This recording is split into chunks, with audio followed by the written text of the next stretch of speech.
রামায়ণের এক অধ্যায়, রামের বনবাস ও ভরতের ত্যাগ। রাম ও সীতার বিবাহের ১২ বছর পর বৃদ্ধ রাজা দশরথ রামকে যৌবরাজ্যে অভিষিক্ত করার ইচ্ছা প্রকাশ করলেন।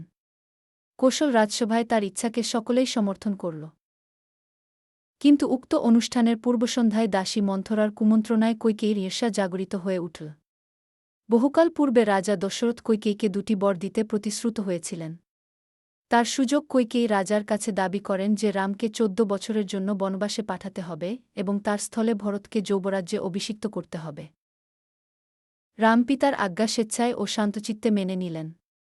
পত্নী সীতা ও ভ্রাতা লক্ষ্মণ তার সঙ্গী হলেন। রাম সীতাকে নিরস্ত করতে গেলে সীতা উত্তর দিলেন, যে বনে তুমি বাস করবে সে বনেই আমার নিকট অযোধ্যা, কিন্তু যে অযোধ্যায় তুমি নেই সে অযোধ্যা আমার নিকট দুঃসহ নরকু। রামের প্রস্থানের পর পুত্রশোকে কাতর হয়ে রাজা দশরথ দেহত্যাগ করলেন। এই ঘটনার সময় ভরত ছিলেন তার মাতুলালয় নন্দীগ্রামে।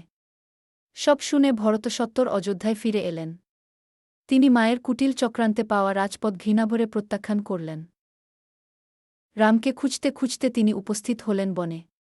তিনি রামকে অযোধ্যায় ফিরে রাজপদ গ্রহণের অনুরোধ জানালেন।